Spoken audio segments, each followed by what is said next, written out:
Zola Levitt presents with Dr. Jeffrey Seif and Sandra Levitt.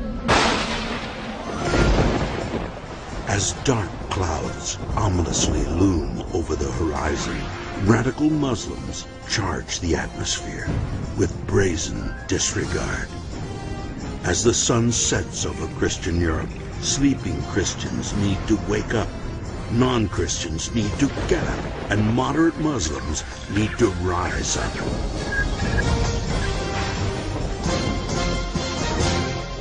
Bad Moon Rising.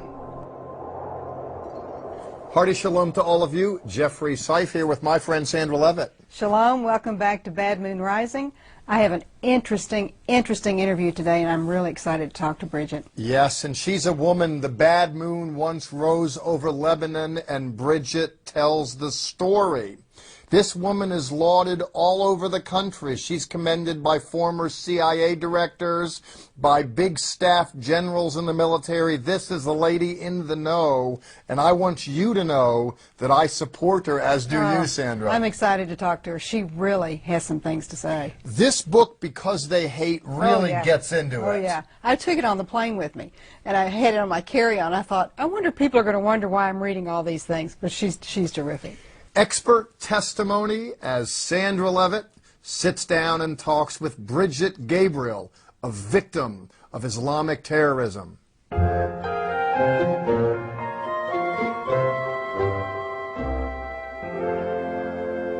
Brigitte, it is my honor to have you here today. I read your book. I was amazed that anyone could go through as much as you've been through and come out on the other side. I really am in awe of you. Thank you. Thank you. I am. You do what you have to do to survive, and when there's a purpose for your life, and God is watching after you, amen, you will survive. You're raised a Christian. Your parents are older when you were born, but you were raised in Lebanon, and a Lebanese Christian is what you are.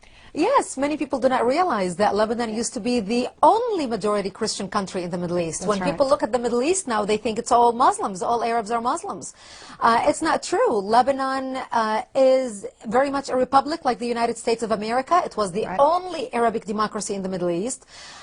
We were fair, we were open-minded, we were tolerant, we were multicultural, we prided ourselves in our multiculturalism. And I remember saying Beirut, the Paris of the Middle East.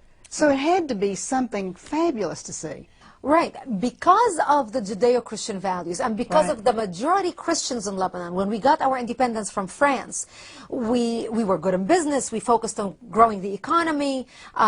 In a very short period of time, Lebanon became Paris of the Middle East, the banking capital of the Middle East. That's right. All the Arab royals and the sheikhs used to come from the Arabic countries to Lebanon to party and live the good life and vacation with their families because my country offered them what their countries forbid. We had the best universities in the Middle East. A lot of the Muslim students used to come from all around the Arabic world to study in our university. They graduated and worked in our economy because we had the best economy, even though we didn't have any oil. And then what happened?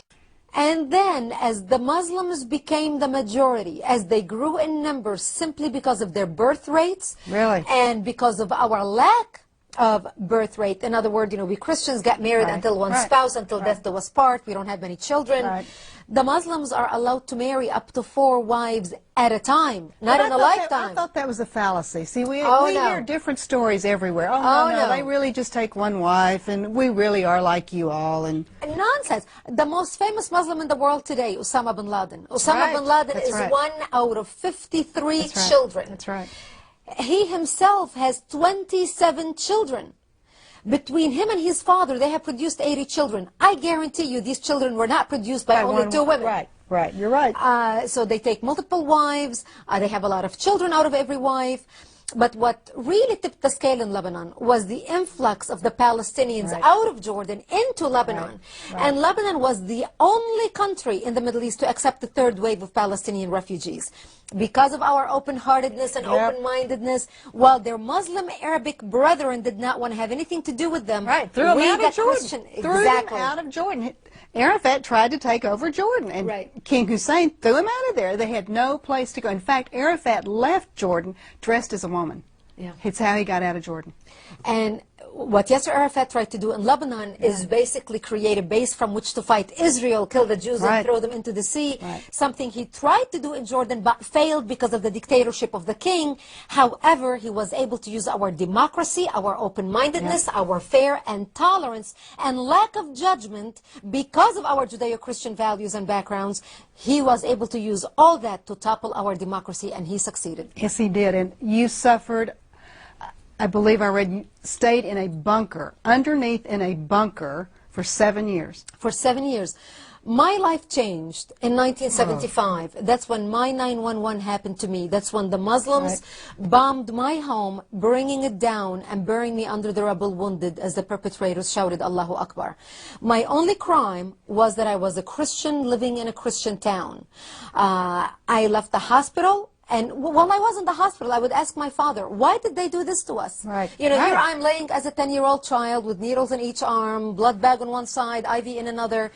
And I would ask him, why did they do this to us? And my father would tell me, because we are Christians, the Muslims consider us infidels and they want to kill us. So I learned since I was 10 years old that my only crime is that I was a Christian born into the Christian faith. I ended up living in a bomb shelter for 7 years, from age 10 to age 17. No electricity, no water, and very little food. At age 13 years old, I remember dressing in my burial clothes, knowing that I'm going to be slaughtered that night, because we had heard, we were warned that they're coming to slaughter us that night, because I wanted to look pretty when I'm dead, knowing that there will be no one to bury me. What must that feel like, to be a child and to know this might be my last night? You're not supposed to be there. You're supposed to be out planning a party or talking about the latest lipstick or the next guy coming down the road. You're not supposed to be thinking, I'm dying tonight. It's very sad. It started for me when I was 10 years old, and as a child, that's when you're really trying to become cognizant of the world around you and what's happening. And living in a bomb shelter, when we started living in the bomb shelter, we thought, you know, it's only going to be a month, few weeks, then America's going to come help the Christians, then France and Britain are going to come help the Christians. But the Christian world did not understand and realize what was happening in Lebanon, which basically was the opening salvos of the worldwide Islamic war against the infidels. By the time I was 13, we had been living like this for 3 years. And I was living day to day. Very little food. Crawling under the bombs to gather grass so we can eat. Digging out grass and dandelions that grew around the bomb shelter. Crawling under snipers' bullets to a nearby spring just to get some water. And this was our existence. And, you know, when you're raised like this as a child, you don't know any different. You... waiting for death at age 13, I remember crying as I put my Sunday dress on, my best Easter dress, because I wanted to look pretty when I'm dead. And I was begging my mother, I don't want to die, I'm only 13 years old. And she just stood there crying, combing my long black hair and tying a white ribbon in my hair that matched the flowers in my dress. And there was nothing she could say to me. Nothing, no. Nothing. How hopeless must that have felt? Hopeless. And I remember sitting in the corner of our bomb shelter that night, holding each other's hand, my mother and my father and I, and saying the Lord's Prayer. And my parents said to me, if anything happens tonight, you just run towards Israel and you never look back. We lived a long life. You just saved your life. We will create a distraction and you just run and never look back. Thank God I didn't have to make the decision that night, because that's when Israel came into Lebanon physically and established a security zone to help the Christians survive. And this is how we survived for another 5 years until Israel came into Lebanon in 1982 and expelled the Palestinians out of Lebanon. Or at least a part of them. Part of them, and now they are rearming and going again. It's an incredible story. And then you come to Israel because you're sick, and you have to pay a taxi driver in Lebanon, and you had a little bit of money, and you go, and the taxi driver takes almost all your money, and you get to the Israeli side, and I love the story because the Israeli taxi driver said, no, I'll take you to the hospital. It is all right. I'll take care of you. The ambulance driver, he said, this is a free service from us to you. You don't have to pay me. And I use that example because it shows the difference in the values and character between the Arabic culture and the Israeli culture.